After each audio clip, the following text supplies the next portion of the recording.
नमस्कार। वैसे तो ये मेरा पहली बार है ओपन माइक, और कोशिश कर रहा हूँ जो कुछ भी है।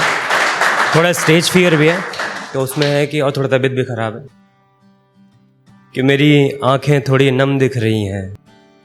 मेरी आंखें थोड़ी नम दिख रही हैं, मेरी तबीयत लग रही थोड़ी नासाज है क्या, मेरी वाली चली गई है मैं दर्द में हूँ, मेरी वाली चली गई है मैं दर्द में हूँ, इस दर्द का आपके पास कोई इलाज है क्या। दूसरी लाइन है कि जो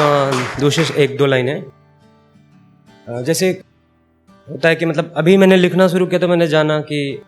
जैसे इंग्लिश सीखने के लिए हमें पता होता है ना कि अल्फ़ाबेट्स के ABCD का जरूरत है। तो मैंने जब लिखना शुरू किया तो जाना कि हाँ शायरी लिखना है तो थोड़ा काफिया रदीफ ये सब जानना होता है। तो वो है कि काफिया और रदीफ तक सीखेंगे, काफिया और रदीफ तक सीखेंगे, शायरी में जाना हम ये सब सीखेंगे। पता नहीं वो कौन सा खेल था जो तुम खेल कर गई, पता नहीं वो कौन सा खेल था जो तुम खेल कर गई, पता नहीं वो खेल खेलना हम कब सीखेंगे। एक लाइन है कि थोड़ी लंबी है और पहले लिखा था कि तुम्हारी याद आती है तुम बिन जिया नहीं जाता, तुम्हारी याद आती है तुम बिन जिया नहीं जाता, पल पल रो रहा हूँ मैं ये आंसू अब और पिया नहीं जाता, समझाता हूँ खुद को कि खुश हूँ मैं पर अब यार और ये ड्रामा किया नहीं जाता। क्या तुम्हें मेरी याद नहीं आती, क्या तुमसे एक फ़ोन कॉल किया नहीं जाता। इसी में आगे एक लाइन है कि उस टाइम विंटर सेशन चल रहा था तो विंटर सेशन में कोर्ट भी बंद हो जाते हैं, सब कुछ बंद हो जाता है, मतलब शीतकालीन सत्र जो अवकाश होता है। तो आते ही मेरी बारी अदालतों में ताले लग गए, आते ही मेरी बारी अदालतों में ताले लग गए, वरना क्या मेरे हक में फैसला किया नहीं जाता,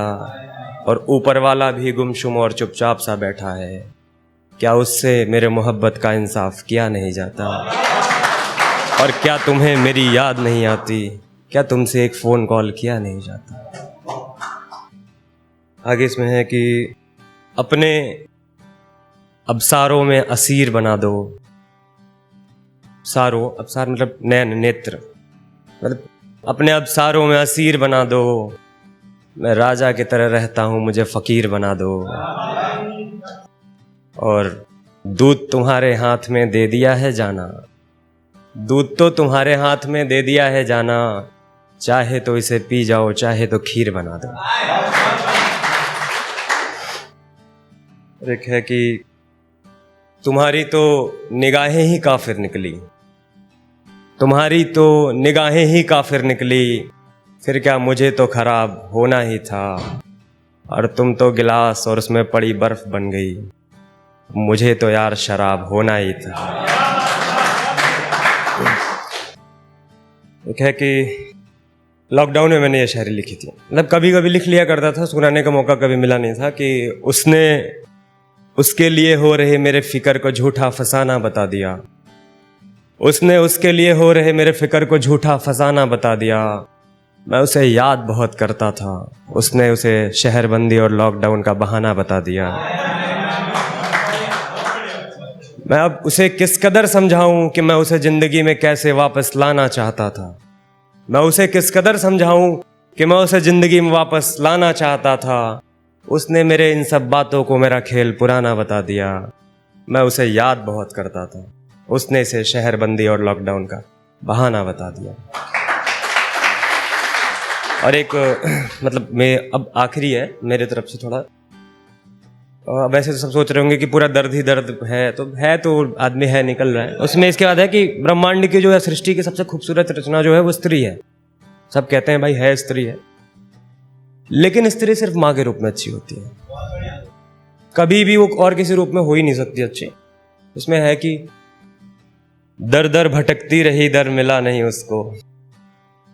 उस माँ के 4 बेटे थे रहने को घर मिला नहीं उसको, दर दर भटकती रही दर मिला नहीं उसको, उस माँ के 4 बेटे थे रहने को घर मिला नहीं उसको, बचपन में जब चारों रोते थे तो एक ही गोद में सर रख सुला लिया करती थी माँ, अपने जिंदगी की आखिरी सांसें गिन रही थी, हाथ रखने के लिए सर मिला नहीं उसको, दर दर भटकती रही दर मिला नहीं उसको। बहुत बहुत शुक्रिया।